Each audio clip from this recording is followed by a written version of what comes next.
Olá, boa tarde, sejam bem-vindos para mais uma das nossas lives. E hoje a gente vai conversar a respeito da regulação emocional, né? Nas lives anteriores e lá na comunidade do WhatsApp, onde eu publico alguns conteúdos e levo algumas informações para vocês, a gente tem conversado muito nessas últimas semanas, nos últimos meses, a respeito das emoções, né? Para que elas servem, qual a função que elas têm, o que elas estão tentando nos comunicar, né? E agora a gente já consegue dar um passinho a mais, então, para pensar um pouquinho como é que a gente faz para lidar com elas, né? Lidar com as emoções sempre foi um objetivo de todo mundo, a gente sempre fala sobre isso, né?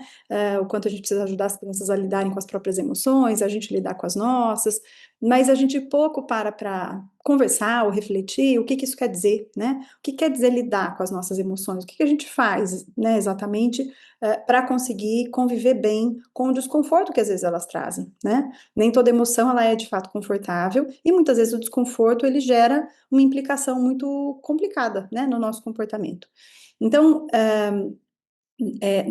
nas 2 últimas semanas, eu tentei trazer para vocês lá na nossa comunidade no WhatsApp, para quem participa, algumas reflexões a respeito, então, de a que a gente se refere, né? Nós psicólogos, quando a gente fala em regular as emoções, a gente está se referindo a quê, especificamente? Para que vocês em casa, estando com os filhos de vocês e tal, possam enxergar essas coisas acontecendo e, quem sabe, ter mais clareza e mais consciência na hora de agir e de ajudar as crianças, né? Então, eu vou retomar aqui quais foram os pontos que a gente conversou e vou até pegar aqui como ajuda, vou compartilhar minha tela com vocês para pegar uma imagem que eu construí aqui rapidinho, antes da live começar, só para vocês conseguirem acompanhar aqui que eu estou me referindo, tá? Então, qual que é a ideia aqui, gente?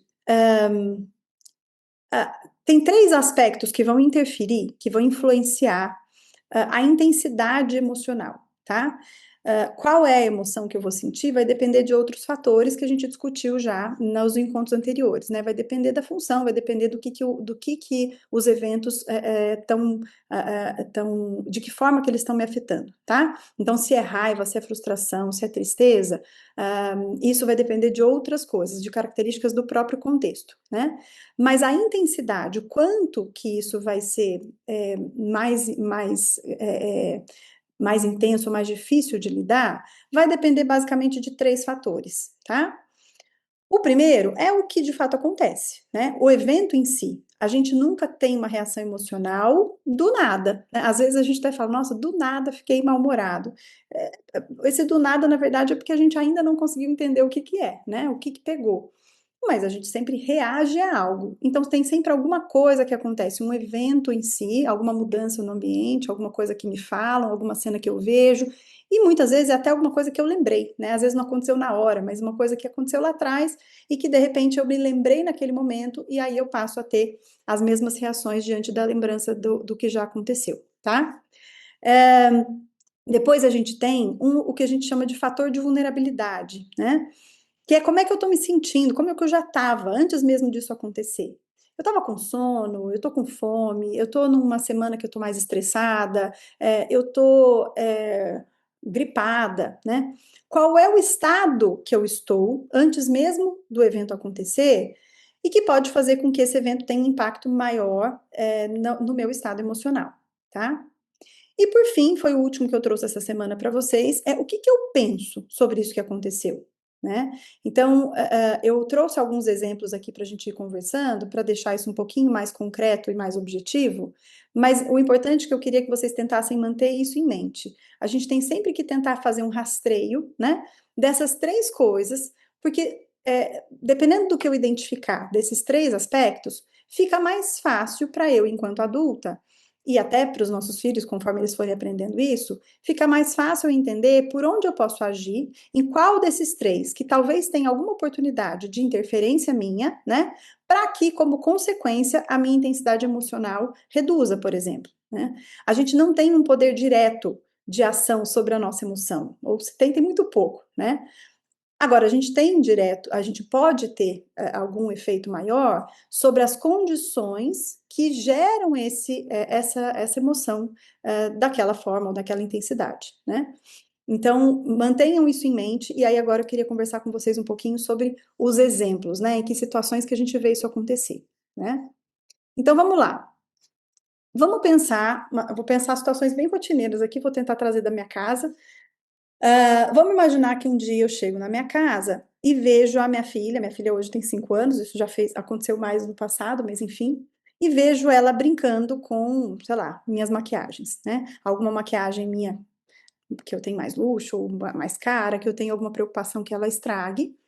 E imediatamente quando eu vejo essa cena, a tendência é que eu me sinta irritada, que eu fique com raiva, né? Ainda mais se já tiver tido um combinado prévio, como é o caso lá em casa, de que algumas coisas ela precisa pedir autorização para pegar, né?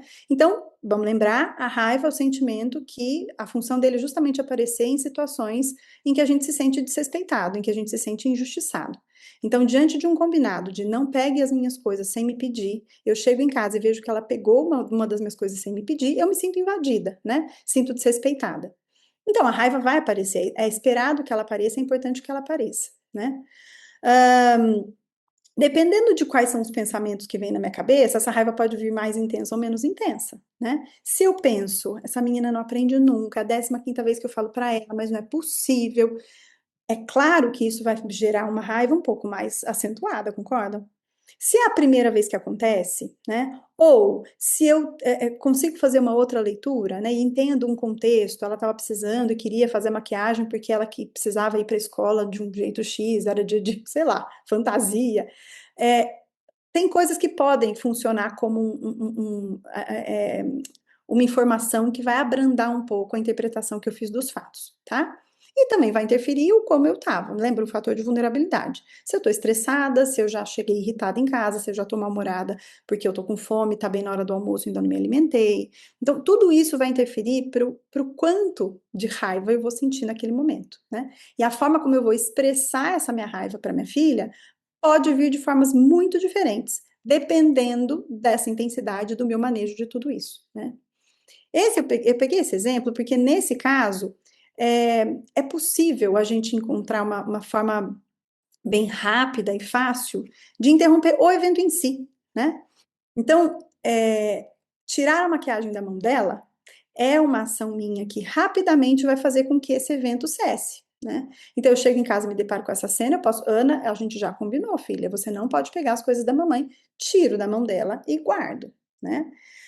É claro que aí eu posso ter um outro episódio depois, porque daí ela pode se frustrar e pode se irritar e pode reclamar comigo, eu vou ter que lidar com outras coisas, mas pelo menos a situação inicial, né, a preocupação que eu estava tendo em relação à maquiagem, por exemplo, ela vai cessar, né?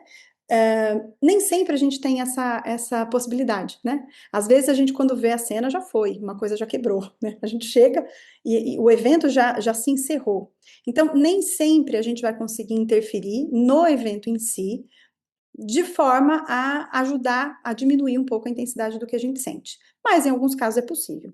E aí, só lembrando, lá no dia que eu postei sobre isso no nosso grupo, a dica que eu dei para vocês, que eu sempre falo para os pais, não se confundam, minha gente. A gente tem Alexa hoje em dia, mas filho não é Alexa, né? Então, muitas vezes eu vejo que a gente se desgasta muito e vai dando espaço para a nossa intensidade emocional subir muito, porque a gente fica apostando muito as nossas fichas no comando verbal. Então, eles estão assistindo televisão e a gente pede, desliga a TV, é hora de desligar a TV, e eles não desligam. Eu já falei para desligar a televisão, né? E conforme a gente vai dando essas ordens e o evento continua acontecendo, a nossa intensidade emocional ela continua escalando muitas vezes, né? Então, muitas vezes é muito mais prático, gente, muito mais eficiente ir até a TV, a gente desligar. Eu faço isso direto lá em casa, porque não dá para esperar que eles me obedeçam. E muitas vezes eu escondo o controle remoto, é tirar o acesso, né? Eu interrompo o evento de uma vez só. Então, quando isso é possível, gente, maravilha, né? É a forma mais fácil da gente encerrar alguma coisa que está me causando desconforto. Se isso não é possível, aí eu vou mexer nas outras coisas, né? Então, se eu chego em casa e vejo que os meus filhos no final do dia estão mais irritados, estão brigando por qualquer coisa, tudo reclama, eu posso rapidamente pensar no fator de vulnerabilidade. Opa, pera lá. Como que essas crianças estão? Esse horário é hora de fome, né? Eles devem estar com fome. Passar, os meus filhos estudam à tarde, então eles chegam em casa às 6h30, mais ou menos 6, 6h30. normalmente chegam cansados e com muita fome, né? Então, essa é uma hora que dar algum alimento, né, fazer o jantar e servir o jantar é a prioridade da minha casa, né? Por quê? Porque enquanto eles não comem, a gente fica tendo que apagar incêndio atrás de incêndio. É um conflitinho atrás do outro. Então, isso não fica muito produtivo. Eu não vou ignorar, se tiver algum conflito importante, eu vou ter que agir, né? Mas, quanto antes eu cuidar do fator que está deixando meus filhos mais vulneráveis, para que pequenas desavenças entre eles vire uma reação muito grande, né? Desavenças até comigo, vai ser muito melhor, certo? Então, o fator de vulnerabilidade é uma coisa bem importante da gente cuidar, tanto neles quanto em nós, né? Quando a gente tem um parceiro, né, famílias que têm, né, um esposo, um marido, quando a gente tem um cônjuge para trocar e para ajudar nessas horas, isso muitas vezes é ótimo, porque se a gente percebe que um está com uma paciência muito baixa, né, porque está com algum fator de vulnerabilidade importante que nem sempre dá para a gente resolver na hora, uma olhadela entre, né, entre um e outro, e tipo, assume para mim que eu não tô legal, pode ser a melhor estratégia, né? E às vezes essa pessoa que tá mais fragilizada, que tá mais estressada, cansada, com fome, que ela tenha uns minutinhos para se regular, para se organizar, para tomar um banho muitas vezes, né? Para comer alguma coisa sozinha, para depois poder voltar para a ação ali da casa, isso muitas vezes pode diminuir bastante, né? Os conflitos ou até a gravidade ou a intensidade das reações emocionais na casa, né? E por fim, então, vem o pensamento, e esse eu penso que é o mais desafiador, né? Por isso que eu deixei ele por último, que é o que, que eu penso disso que aconteceu. Então, o ano passado, por exemplo, a minha filha Ana estava com 4 anos ainda, e ela já estava dormindo bem no quarto dela, né? Mas foi um processo difícil, porque ela, na verdade, de 3 para 4, né? Ela, ela demorou muito, e isso estava deixando. Meu marido dorme muito mal, ela se mexe muito na cama, então ela sempre ia para a nossa cama, e isso estava deixando a gente muito irritado já, né?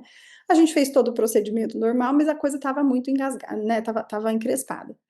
E a gente estava ficando muito irritado, em especial o meu marido estava muito incomodado, porque ele estava de fato dormindo muito mal. Então, quando ela vinha para a cama, a gente ficava muito irritado, né, com isso. Não é que a gente destratava, mas a gente se sentia incomodado. Mas, no meio do caminho, quando a gente já estava vitorioso, cantando, né, a vitória de que ela estava dormindo no quarto, a gente teve o falecimento de uma pessoa muito querida, muito próxima na família, e de repente a gente se viu com ela de novo, voltando para a cama todos os dias, né? E nos primeiros dias que isso aconteceu, a gente voltou a se sentir muito irritado, né? Até que uma hora eu parei e falei, opa, pera lá, isso aqui é diferente, né? E aí conversei com meu marido, falei, Ti, nós vamos ter que ter paciência, isso aqui é luto, né? Ela tá em luto, o luto pode aparecer de formas muito diferentes, ela tá insegura, né? Então a gente vai precisar ter um pouco de paciência porque ela vai dar uns passinhos para trás. O fato de pensar assim, gente, deixou a nossa noite confortável? Não. O evento que irrita, a noite mal dormida, continuou acontecendo. Mas o fato da gente reorganizar, né, o que a gente estava pensando a respeito, o que a gente estava atribuindo para esse comportamento, mudou. E quando ele mudou, não só a nossa raiva diante dele diminuiu, mas deu espaço até para um outro sentimento de compaixão, de cuidado, né? E aí a gente foi mais receptivo, a gente, né, engoliu seco e vamos lá, vamos ter que ter paciência, e entendemos que era um momento dela, e a gente se reorganizou e lidamos com isso, né, da forma como precisava ser lidado. Então, mudar o pensamento é dessa ordem. Não é a gente ficar brincando de poliana e ficar vendo, né, com olhos otimistas onde não tem. Não é isso. Mas é não acreditar na primeira historinha que o nosso pensamento conta, né? A nossa cabeça, ela tem uma tendência de arrumar explicação para tudo que acontece. É importante que seja assim. O ser humano precisa, como a gente, né, somos seres sociais, a gente precisa da inferência para entender muitas vezes o comportamento dos outros, né? Entender como as pessoas se comportam, o porquê que elas se comportam é uma coisa bem desafiadora, né? E eu tenho algumas pistas no ambiente que são mais observáveis, mas outras não. A gente não consegue ler pensamento, a gente não consegue adivinhar o que motivou uma pessoa, o que que ela está sentindo e tudo mais. Então, a gente precisa da inferência para isso. Eu suponho coisas, né? E para isso eu preciso pensar alguns elementos do ambiente que eu estou vendo, e o resto eu brinco que é como montar um quebra-cabeça com poucas peças, né? A gente pega algumas peças que a gente tem, o resto a gente vai imaginando para poder chegar na cena final. Nem sempre aquilo que eu imaginei é exatamente as pecinhas que estavam faltando. Às vezes eu me engano, né? Então, treinar o que a gente chama de flexibilidade de pensamento é importantíssimo, tanto para esse momento da regulação emocional, essa é uma ferramenta que vai ser muito útil para que eu consiga me regular emocionalmente, mas ela não vai ser útil só para isso. Esse é um pré-requisito que a gente, aqui no consultório, a gente sempre rastreia, porque ele vai ser base para várias outras habilidades. Para minha habilidade, para as habilidades sociais, de como eu me relaciono com as pessoas, para minha capacidade empática e de compaixão com o outro, né? Para resolução de problemas. Então, uma pessoa com pouca flexibilidade de pensamento, ela vai ter mais dificuldade para se regular emocionalmente nas situações, e a gente já vai conversar um pouquinho sobre isso, mas ela vai ter tantas outras dificuldades por conta do mesmo motivo, né? Por ter uma forma muito rígida de pensar. Então, entender o pensamento e lidar com o nosso pensamento tal como ele de fato é, né? Ou seja, hipóteses, né? É importante, porque se cada historinha que a minha cabeça conta, e ela vai contar a partir das histórias que eu já vivi, né? Por isso que pessoas diferentes contam histórias diferentes dentro das próprias cabeças. É, mas cada cabeça vai contar uma historinha, e se eu já for comprando essa primeira versão como a versão final, eu corro o risco de fazer bobagem, eu corro o risco de me comportar diante da realidade de uma forma incoerente, né, ou incompatível com a realidade, né? Então, como que a gente pode ajudar? Hoje eu quis trazer aqui para vocês, depois lá na comunidade eu vou colocar outros livros. Essa semana eu dei algumas dicas de brincadeira, mas eu vou dar algumas dicas de livro. Esse aqui eu trouxe, não necessariamente para que vocês comprem, mas para que vocês entendam qual é o processo que a gente pode usar para ajudar os nossos filhos com isso. Esse livro aqui se chama Zoom, e ele, na verdade, ele não tem história, tá? São imagens, e ele começa com essa imagem aqui, né? Então, quando eu trabalho com ele, a gente tenta explorar o que será que é isso. E a cada página é como se a gente fosse dando um zoom out, né, na cena. Eu estou dando um passo para trás. Então, antes eu estava enxergando só a crista, agora eu já estou enxergando o galo. Agora o galo já está num lugar, né? E conforme eu vou passando as páginas, ó, na verdade, então era uma vista da janela. Cada vez a gente está dando um passo para trás e enxergando a imagem de uma forma um pouco mais abrangente, né? É isso que a gente precisa ensinar os filhos da gente a fazer, tá? Gi, como é que eu faço isso? Bom, vamos pegar exemplos. Primeiro, assim, dentro de casa, a gente tem já oportunidades fantásticas para isso, né? Então, se, por exemplo, eu chego em casa do trabalho, meu marido pegou meus filhos, eu cheguei lá, e noto que o meu marido está muito irritado, muito nervoso, eu não sei o que aconteceu, né? Eu não faço ideia. Dentro da minha cabeça, eu vou levantando hipóteses, né? Talvez vocês nem se deem conta desse processo, né? Então, primeira coisa é vocês começarem a se dar conta disso enquanto acontece. E aí, uma coisa que é bacana é a gente começar a pegar isso que acontece dentro da nossa cabeça de uma forma automática, nós adultos, e começar a trazer para fora. As crianças precisam enxergar esse nosso pensamento acontecendo, eles precisam enxergar as engrenagens da nossa cabeça. E a gente faz isso descrevendo. Então, eu posso chamar o meu filho no canto e falar assim: escuta, eu tô vendo que o papai tá meio irritado, o que que houve? Aconteceu alguma coisa? Então, aí ele vai me falar: "Ah, mas não aconteceu nada, ele já chegou assim, ele foi buscar a gente, ele tá com essa cara assim". E aí eu posso falar: então será que ele foi alguma coisa no trabalho? Ou às vezes ele tá cansado, né, filho? Vamos ver". Ou meu filho pode responder diferente: "Ah, mãe, ele estava até normal, mas é que ele brigou com a Ana no caminho pra cá, porque a Ana não estava querendo colocar o cinto de segurança, e aí virou uma confusão no carro, e aí até agora ele tá com essa cara".